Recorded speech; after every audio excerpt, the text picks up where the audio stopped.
Central FM, Equilibrio.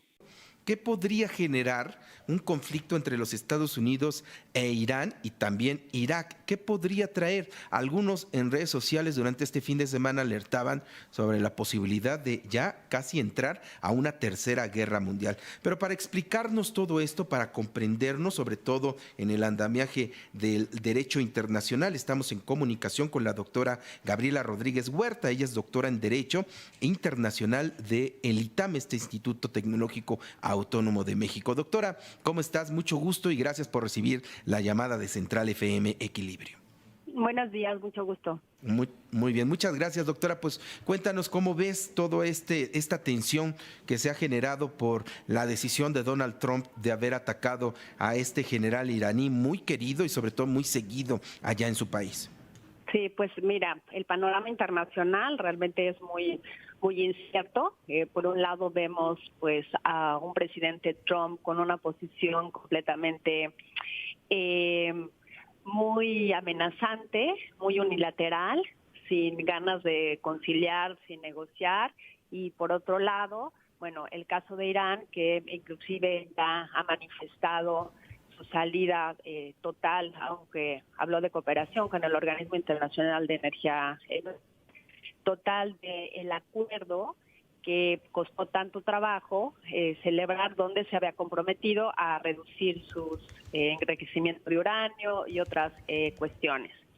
Este ataque directo y frontal, además recordemos que lo hace Estados Unidos contra un objetivo específico, que es el generar Soleimani en otro estado, y evidentemente esto crea tensiones no solamente con Irán, sino con Irak, como ya mencionabas, con la exigencia por parte del Parlamento de la salida de las tropas de Estados Unidos y de otros estados, con la amenaza todavía latente del Estado Islámico, la cuestión de Siria, evidentemente la posición de apoyo a Estados Unidos de Israel.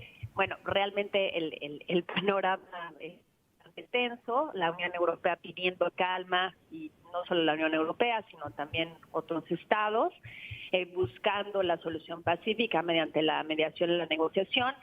Pero lo cierto, con un panorama, yo te diría, muy incierto, porque sabemos que, bueno, el presidente Trump ya había, inclusive se había salido de este acuerdo, y tampoco es que tenga una tendencia mayor al multilateralismo, en ese sentido.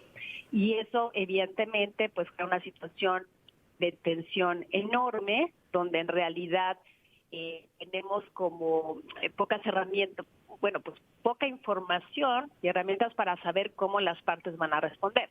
La Unión Europea ha llamado también a la calma y hay una mediación, pero a mí un poco lo que me preocupa es el contexto también político que existe actualmente también dentro de los Estados Unidos, y que esto pues, es también como un distractor frente a lo que ocurre o lo que está enfrentando el presidente Trump, y también que sea utilizado con fines electorales, lo cual me parece gravísimo, ¿no? Vamos a estar a activar un enfrentamiento de esta magnitud con fines sobre todo de tipo electoral.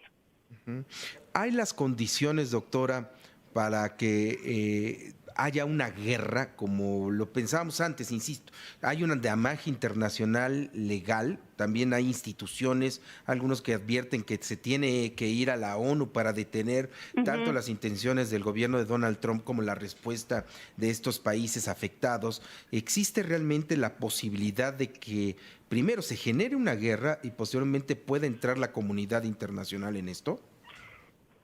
Mira, pues yo creo que la situación es, sí, muy grave.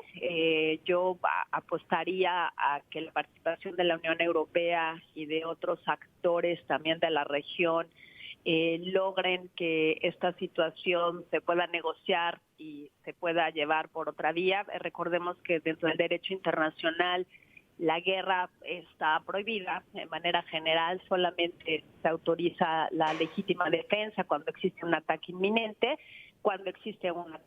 Eso es un poco el alegato de Trump, es que bueno, es que teníamos conocimiento de que el general iba a atacar algunas bases de Estados Unidos, pero bueno, mientras que no haya pruebas inminentes, la legítima defensa no se puede llevar a cabo, y claramente esto se ha modificado enormemente, ¿no? Antes se entendía la legítima defensa contra un Estado, aquí hay un ataque directo contra, bueno, pues un general, el hombre, el segundo, tercero más importante de Irán, en otro estado que es Irak. Entonces esto evidentemente complica las cosas porque tenemos incluidos mayores actores. Yo, la verdad, esperaría que esto no desatara una contienda nuevamente, porque además Trump, inclusive, si recordamos desde su campaña, había dicho que él consideraba que era un gasto innecesario, que no había intereses suficientes de Estados Unidos en la zona como para tener tropas, y ya vemos que, bueno, cambió completamente de opinión en ese sentido.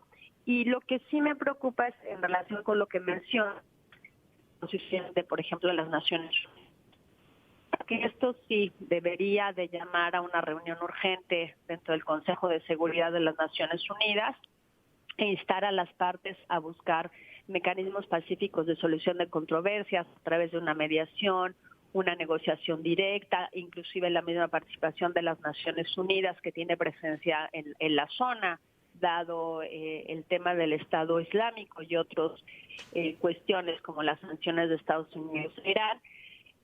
Pero me preocupa por dos razones. Uno, recordemos que Estados Unidos es miembro permanente del Consejo de Seguridad y tuvimos... Sí, se nos está cortando la comunicación, doctora.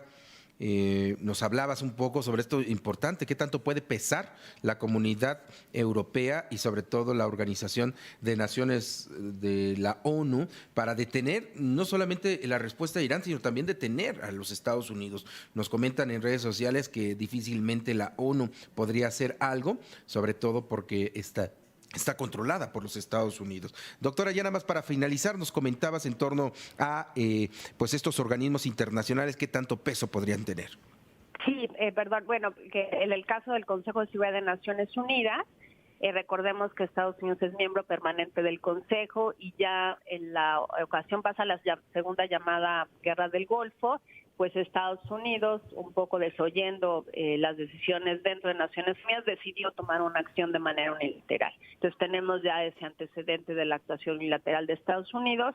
Y por otro lado, pues Donald Trump, su posición, él no es alguien que cree en el multilateralismo, o sea, que considere que a través de estos foros multilaterales es que se pueden solucionar estas cuestiones que afectan a la paz y la seguridad internacionales. Y lo ha demostrado en varias ocasiones, denunciando tratados internacionales de carácter multilateral, y esta es una muestra más de una acción unilateral por parte de Estados Unidos. Entonces, eso realmente pone un poco el panorama complicado para una solución dentro de los organismos internacionales, pero definitivamente esta situación es una situación típica que compete directamente a Naciones Unidas, en particular al Consejo de Seguridad.